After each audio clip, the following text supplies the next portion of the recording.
世子，世子，国公差人来请，两方长亲也来了。不去了吧？对他我没什么好行礼请安的，早就说定了的事情，如今摆什么架子？世子，毕竟陛下刚传了旨，如果传出去的话，会说世子和夫人不识大体，罔顾孝悌，世子还会在朝中落得不敬不孝之名啊！我的名声一向不怎么样，我也不在乎。还是去吧，去见识一下也好。叔姑，打仗也分先礼后兵，况且这以后的日子还长着呢，总不能一辈子都不见面吧？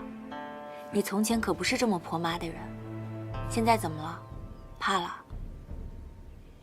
我怎么会怕他们？我是答应过你，不让你做这些烦心事。可如今才新婚头日，没事，走吧。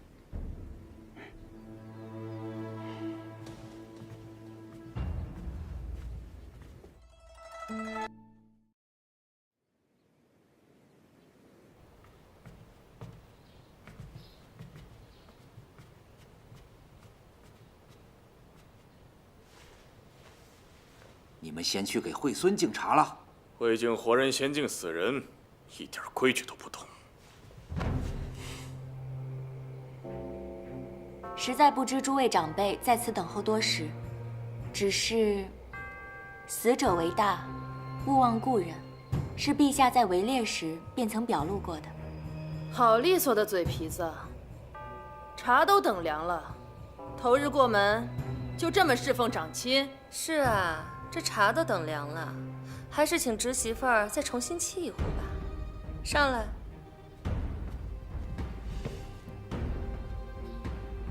先前府上都发生过什么？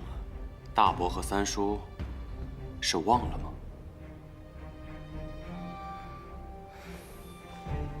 仪志堂和英国公府自我娘头七便分了府，人走茶凉，这不应该的吗？可是你别忘了，你还是英国公府的世子。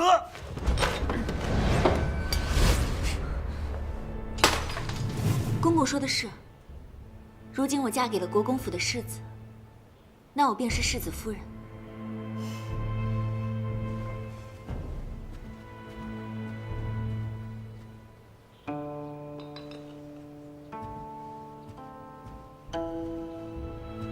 公公请用茶。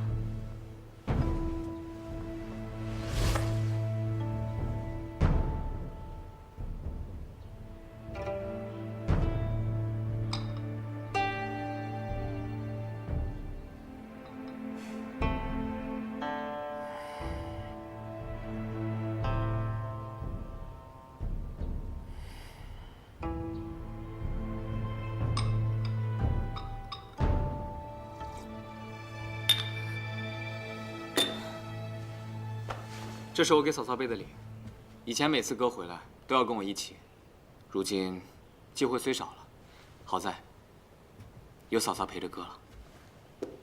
谢汉帝。嫂嫂还能霸着你哥哥不成？往后有了嫂嫂疼你，更要常来才是。你看看，还是咱们汉哥儿懂事。其实咱们也都是给侄媳妇儿备了礼的，刚才一说话呀，魂忙忘了，拿上来。诸位长辈爱重，自然是有事情要教导我这个心腹。都招继为宋家父，自然会谦卑受教。算不上教导。宴堂大婚，咱们宋家二房没有尽上力，便想着把仪志堂修缮修缮，也算点心意吧。这倒是件美事。等儿媳妇儿点了嫁妆入了库，大嫂便筹措着办吧。又是下马威，又是给田走，不过是找个由头来收窦昭的嫁妆。哪儿的规矩都是长媳当家，大伯母不愿意交出内库的对牌和钥匙，眼睛却往我夫人的口袋里瞧。燕堂，此言差矣。虽说你母亲去世以后，咱们分了府，可是这府上上下庶，还有财木的进出，这些都是你大伯母打理的。侄媳妇刚过门，这总得有人教教她，带带她。用不着2斤13省的账，我夫人在陛下面前都清算过。统筹之法，甚至连户部都讨去了做范本。从前是我懒得计较，既然你们打这主意，索性连内裤也一并分开到利落。这说的哪儿的话呀？一家人和睦本就是圣上的意思，总不能刚一过府就违逆吧？再说，这掌家治府啊是费力不讨好的活儿，每天进进出出几10个事项，常常要忙到3更呢。三叔母说的，正是我和燕堂最为担心的。钱财乃身外之物，一家人和睦才最为重要。既然长辈们疼惜儿媳，那我的嫁妆就由大伯母代为保管了。素兰，去把陈先生叫来。是。还是我的儿媳妇明事理，这长辈愿意受累帮你，你可要心存感恩之心呐。公公说的是。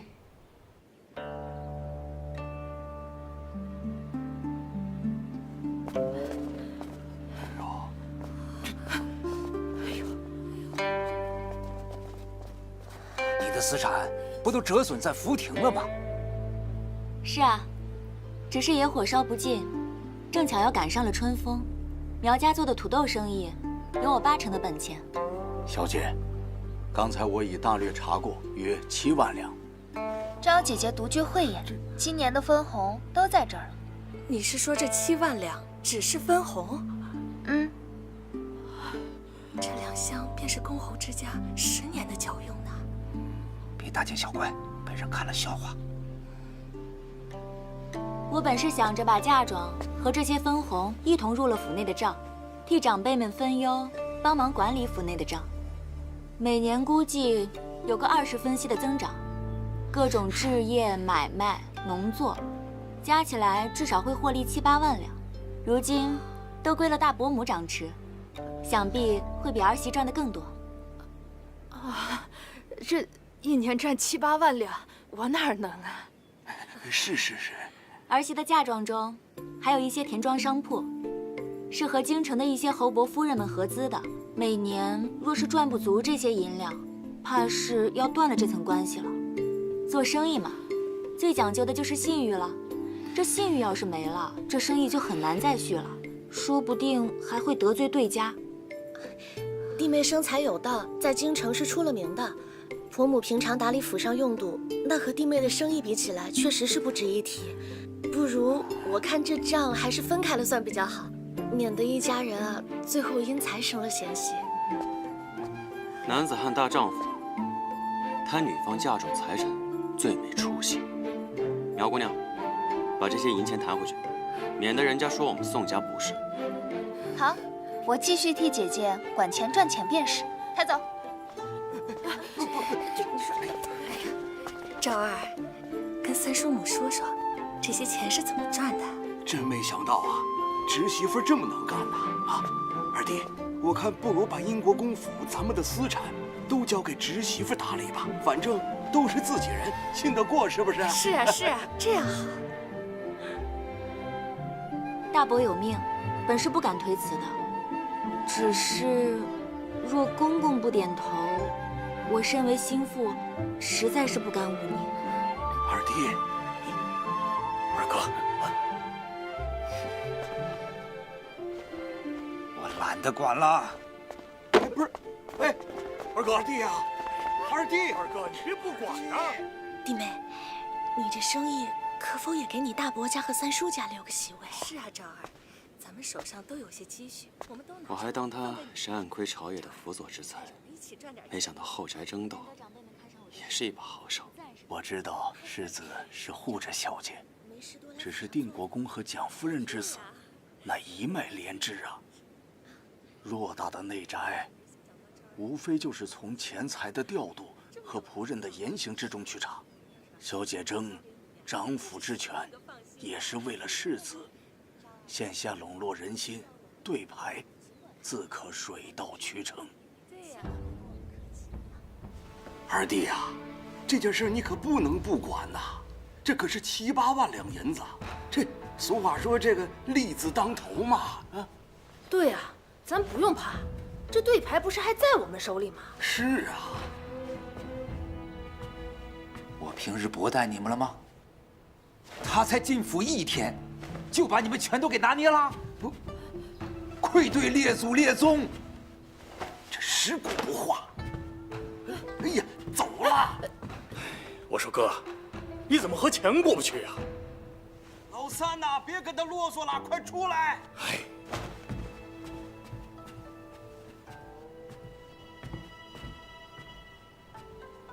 国公，您放心，府里都是您的人，他初来乍到的，那些下人会听他的，之后便知道举步维艰了。真是小瞧这个窦昭了，没想到一个野丫头做事如此的老辣。难道是我哪点出了疏漏，着了这个逆子的道了？全京城都知道我们父子分府如同分家，大伯母、大伯媳妇儿还有三叔一家，你也不用操心他们那点家当，最好以后也不用跟他们来往，免得气坏了身子。我来见他们也不是为了找气受的，你爹不想让我主持钟馗，联合大伯、三叔一起阻拦，但是他们本就不是一条心。大伯、三叔唯利是图，大伯母外强中干，三叔母更是七情上脸。他们表面上服从你爹的安排，实际上都有自己的小心思。唯有大伯媳妇儿明白通透，怕是知道夹在你与你爹之间做桥梁，这笔买卖做不成，他可以是我们的突破点。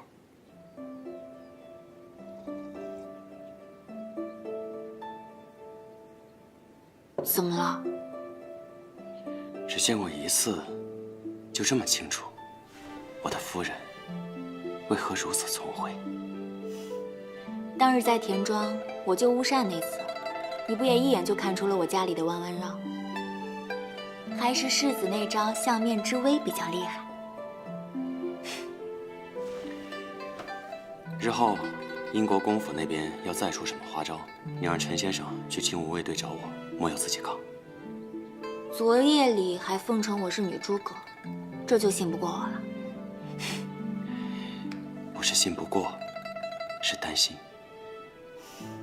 对了，我送你一样东西，给你傍身吧。我第一次。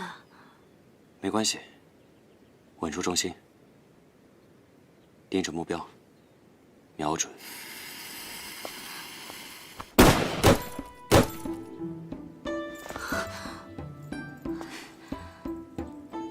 这比过年的炮仗还响，小心烫。你眼睛都不眨的。第一次试难免恐惧，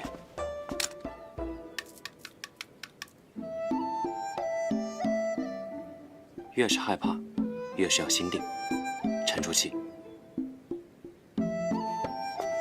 放心，我在你身边。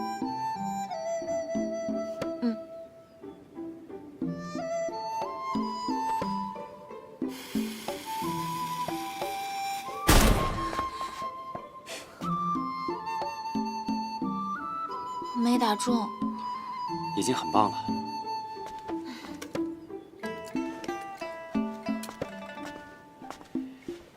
你若今日打中那个风铃，就算是入门了。试试。我先去梳洗一下。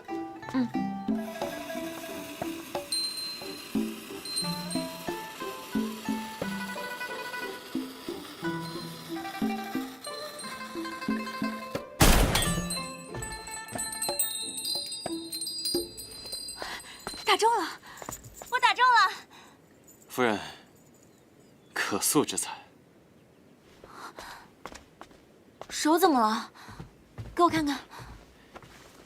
怎么又流血了？没事，我爱的。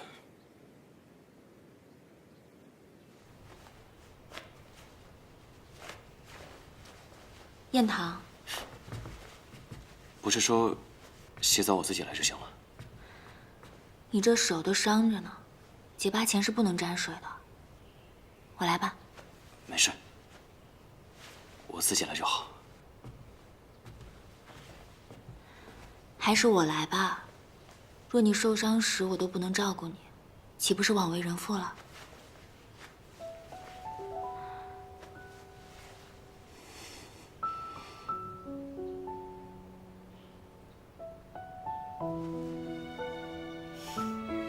没想到堂堂7尺的宋大将军，还有害羞的时候。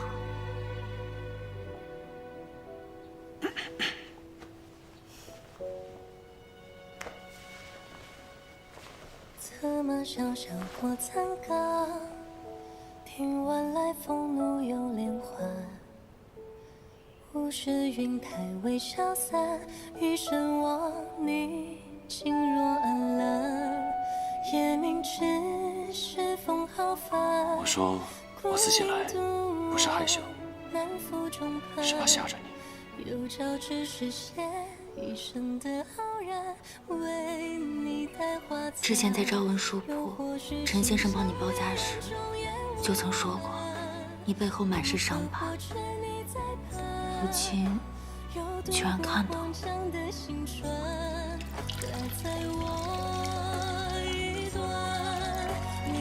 灰暗中救赎的光，有你尽是恩赏，心目暖阳，临近旁。说过，对不起。你的这些伤，是为国，为民。这肩伤，还是因为我而留下的，有什么好对不起的？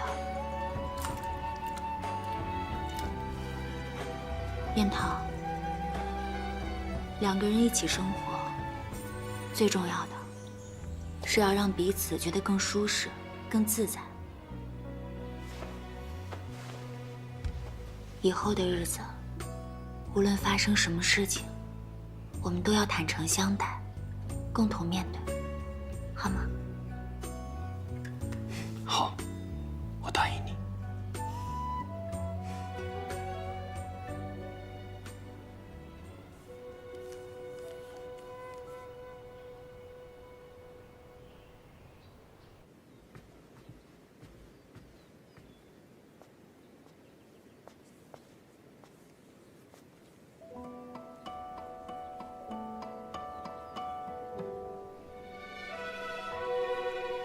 侯爷，啊，明儿来了，还不让我看，我倒要看看，我看看。明儿，等画完了，你就知道了。不，我现在就想看。哎呀，明儿，这是个秘密。那好吧，侯爷吃个水果。啊，我看看。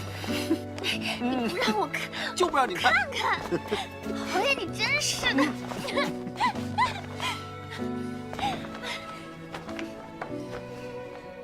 明儿，等画完了给你看。哎呀，明儿今天真漂亮。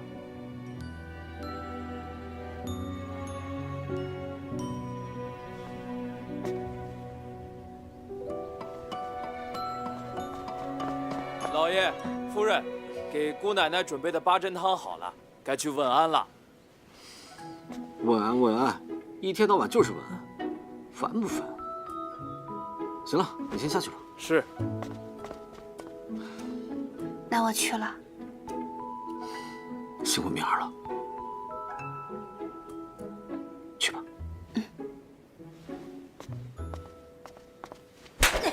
还敢顶嘴！怎么了？周嬷嬷做错了什么？我听到了下人编排夫人，不过斥责了几句。你是侯夫人的嬷嬷，我是国公夫人的嬷嬷，你斥责我，便是心腹对家姑的不敬。日后这规矩，你得替侯夫人记牢了。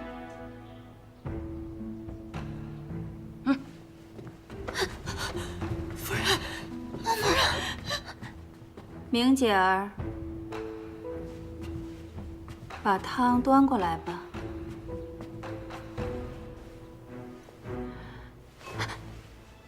还不快点儿！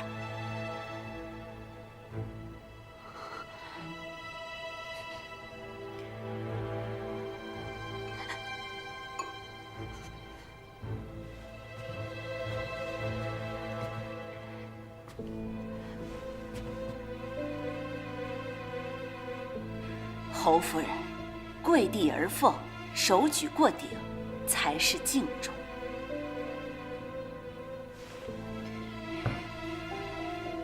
八珍汤里的熟地黄，是明儿亲手炒熟加上的。姑姐气血亏虚，喝此汤最有益。越是公卿之家，规矩越是多的讲究。从早起要服侍婆婆穿衣服，晚上要给婆婆放下帐子，这些都是儿媳妇该做的。这几天你学学规矩，一一照做。你姐姐到了英国公府，又添钱又出力撑着内府，你呢？内库账目几何？余钱能够熬到几时？你有数吗？这账上的窟窿，是前几年老侯爷、老夫人过身时置办丧仪落下的。那窦昭的嫁妆和私产有多丰厚，你也听说了吧？我们魏家愿意认你，你却丝毫不知感恩，一门心思净哄着我那傻弟弟了。侯府的未来和着落，你想过吗？你娘应允好的分利呢？这是做什么？娘，来，起来。没事吧？手怎么样了？姑姐给弟媳立规矩，天经地义，与你无关。这里是锦宁侯府，不是锦国公府，怎么就与我无关了？姐姐若是为了钱，我大不了卖些书画去周转。我知道你嫉妒窦昭的嫁妆，可你也不能把气儿全往明儿身上撒呀。你说什么？这些年我不给你多少提及，不见你心疼我。如今我只是让他也拿些出来贴补一下府上，你却嫌我多事。老天没眼，怎么不一道雷劈死你这个讨债鬼！姑姐，是明儿不妥，不该让姑姐同夫君起争执。姑姐方才说的，我归宁时去求母亲便是。慢点抬啊，都小心着点。就放这儿。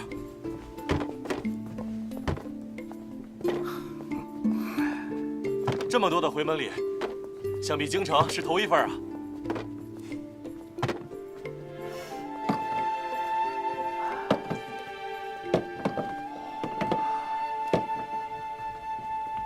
小婿回门，备了点薄礼。咱们进屋聊，请。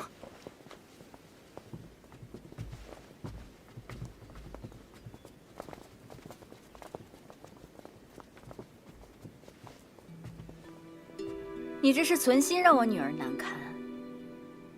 不过，你若没了这些钱财，我就不信这宋墨还会这般待你。不像我家明儿和侯爷情深爱浓，根本就不需要这些俗物。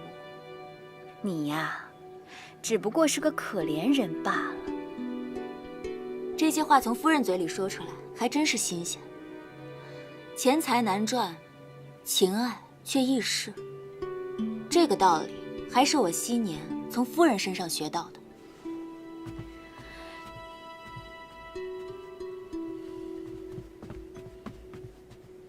七奶奶，锦宁侯夫人归您来了。这么多年，母亲容颜不改，如今与我不似母女，倒似姐妹了。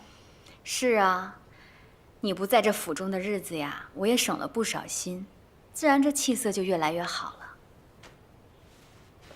倒是你才嫁过去几日啊，就已经消瘦了一圈了。那魏廷珍是不是虐待你了？还国公夫人呢，有这么做姑姐的吗？找机会，我一定要好好跟她算账。母亲，侯爷是护着我的，他待我挺好的。哼，待你挺好。前些日子你回门，他带了什么礼？再看看今日，我和侯爷不在乎这些。但侯府平时什么吃穿用度呀？啊，就算他不在乎，他那个姐姐能不在乎吗？母亲，真的不必担心我，姑姐待我也挺好的。行了，别再蒙骗我了。魏廷真什么脾气秉性我还不知道吗？他若知道今天窦昭有这么多嫁妆，那以后你在侯府的安生日子就更没有了。当初命都不要，非要嫁过去，现如今受了委屈又不敢说了，真是个没用的窝囊废。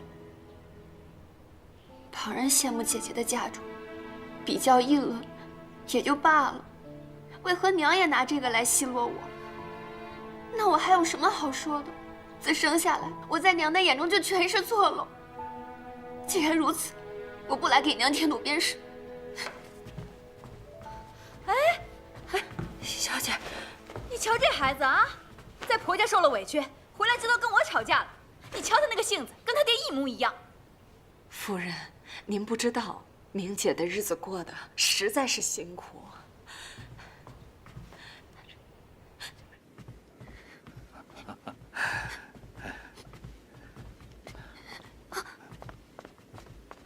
明儿，你怎么了？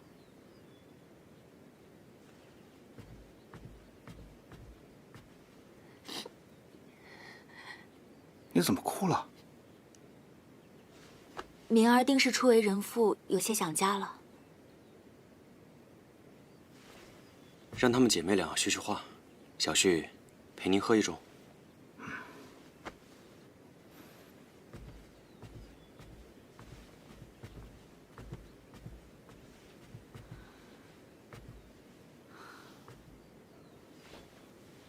成亲以后，我才发现，姐姐昔日劝的都是肺腑之言。这些公侯之家，没有外人想的那般光鲜。嫡子虚空，面上还要好看。我没有本事，补不上窟窿，也撑不起体面。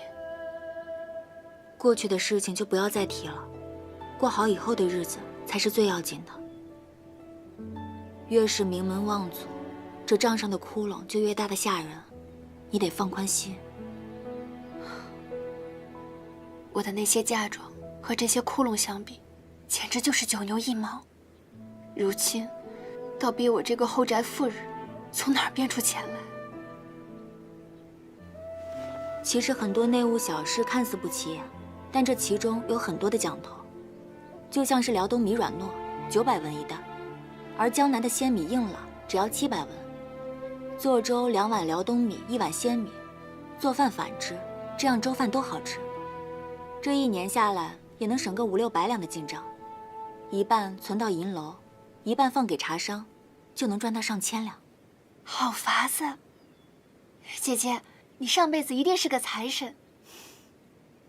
而且啊，家中的置业也得理一理了，就像是亏了几年的酒楼、粮铺，就一狠心卖了吧，再投些实心的香粉铺，成不必了。明儿，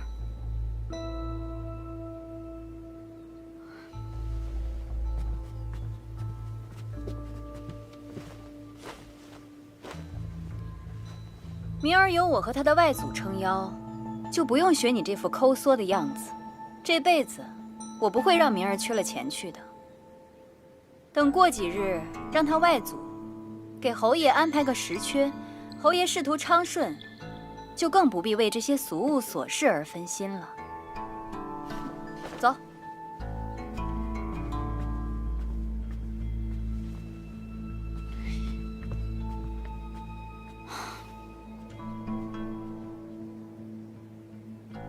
娘，您适才说的可是真的？可是外祖向来刚正为公，最恨偏私，他怎会愿意？这人呀，一旦有了子女，就不能只为自己活着。当年父亲遭贬，我也是拉下脸去，卖粥卖粮。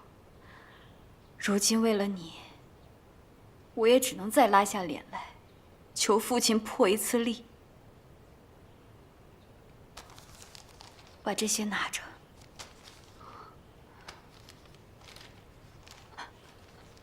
娘，这些我不能要。您如今是什么处境？女儿怎么可能不知道？您哪来的这么多钱？女儿虽然没出息，但女儿不能不孝。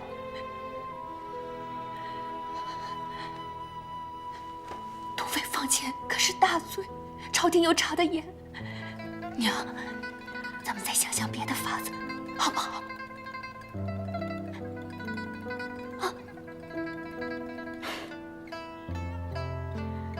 可这翟府里的女人，除了有个官府的身份，又能有什么办法呢？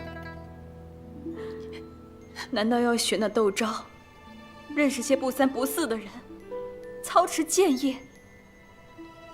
明儿，你记住了，你是侯夫人，永远不要做那样的事情。这些你收下，以后在侯府里面硬气点，有娘替你撑腰，知道吗？等以后侯爷有了正业，你那姑姐就不会对你不客气了。真的吗？到时候娘也就放心了。娘，傻丫头。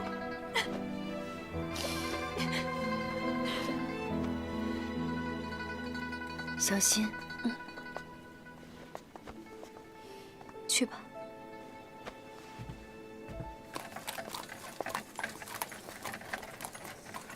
夫人嘴硬心软，实则疼爱小姐至深呢。给侯爷谋差事，又要上上下下打点一番。从我司库里再抬一担出来当掉吧。是。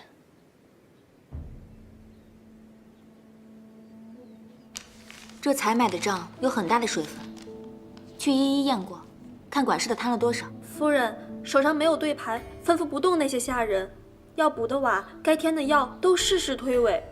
如此下去，是逼我们自己掏钱供府里开销。这只是其一，其二，夫人每日的言行，总是有人鬼头鬼脑的查探，晚上就去了国公府，我都一一记下来了。这些下人都是听命于国公爷的。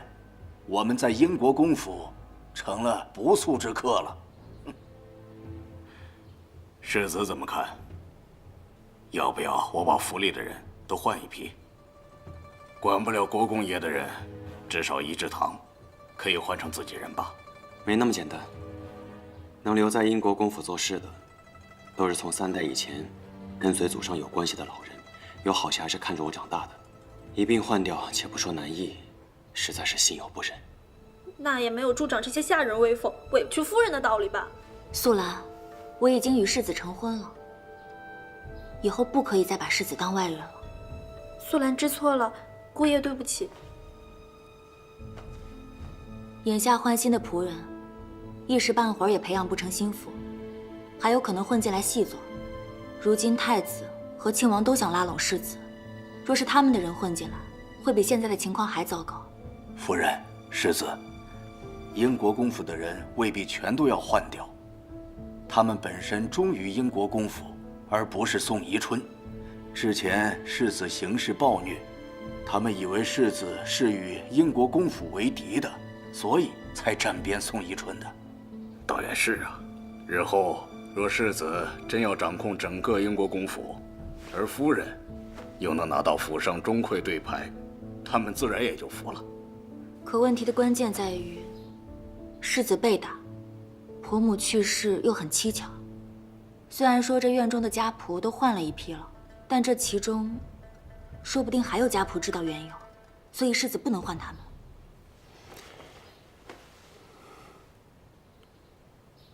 世子觉得我说的不对吗？夫人方才责备素兰，不能把我当外人，那你刚才叫我什么？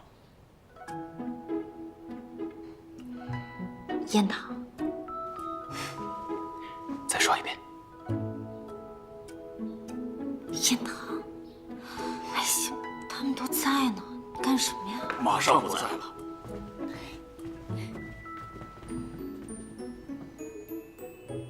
你这样看着我做什么？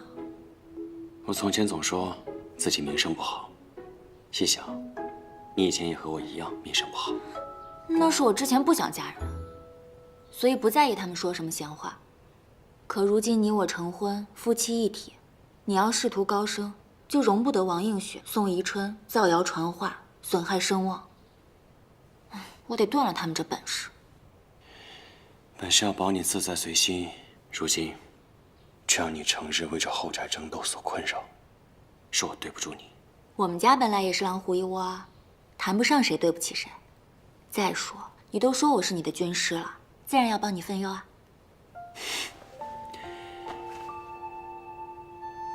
还军师是吧？军师怎么了？都是你，干嘛呀？这是说点正事，你看你。你在这个房间聊的那些事就不是正事。那这个房间聊的什么是正事？教夫君。宋墨。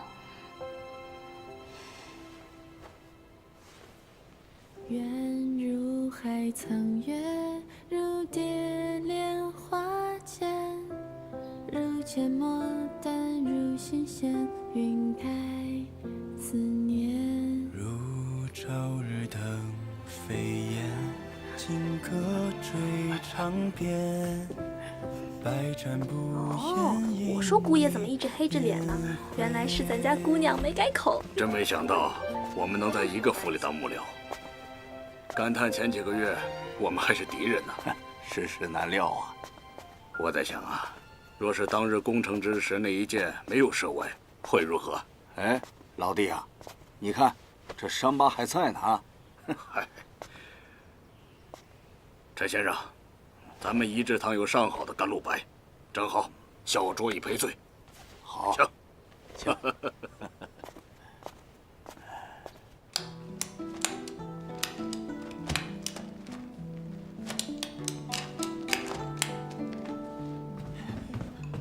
国公，大事不好啊！哎呀，你喊什么喊？一点规矩都没有。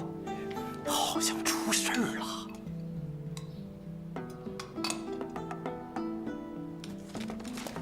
整个仪制堂都在搬运货物，香樟木箱子里装着满满当当的都是银票，6、7个人在花厅里打算盘，连口水都没工夫喝。就往年国公府结账时，也就是1、2天就完了。那得多少天庄啊！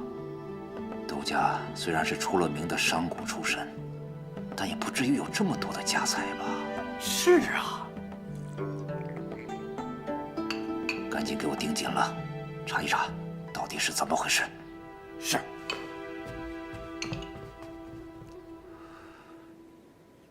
日后见这天色不好，得帮侯爷把话收好了，否则打湿了他要心疼的。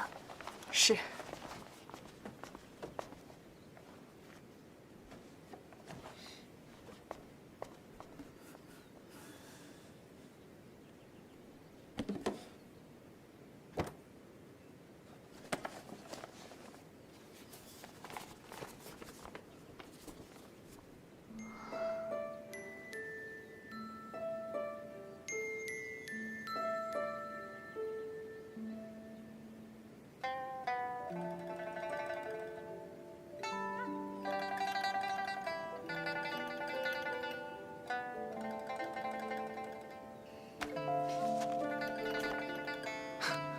怎么样？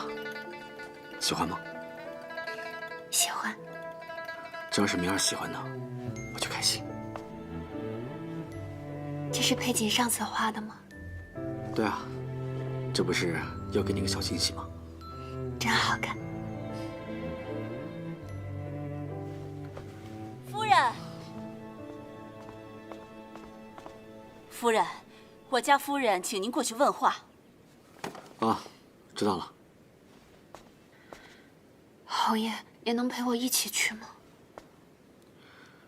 明儿，我这还有些画作没做完，等做完了。可是明儿，明儿放心，我姐姐是嫁出去的姑奶奶，你是我明媒正娶的侯夫人，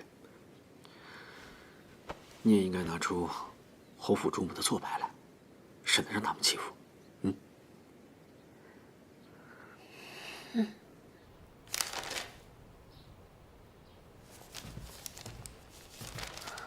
姑姐，你自己看看，哪有一点当主母的样子？这账册亏空这么严重，你是怎么做的？真是家门不幸！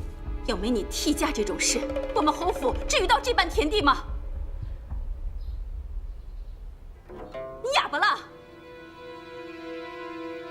姑姐教训的是，我娘上月刚提了些银子，这才没过多久，我想着府内的开销能否再节省些？省什么省啊！我们堂堂侯府就靠你这几两银子过日子，你这当主母的说出去不怕被人笑话？若府里只有开销，没有进项，再厚的家底也会坐吃山空。所以，我母亲去求了外祖父，给侯爷谋了个5城兵马司、北城副指挥使的差事。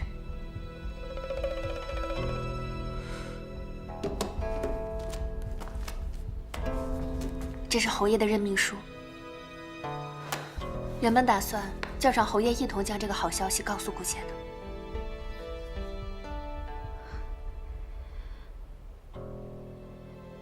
这还差不多。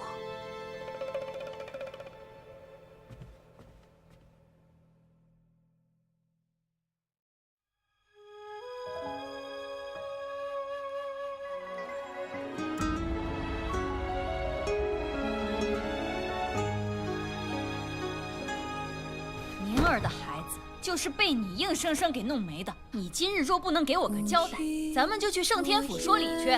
姐姐早就告诉过我，侯爷不算是个好夫婿。你后悔吗？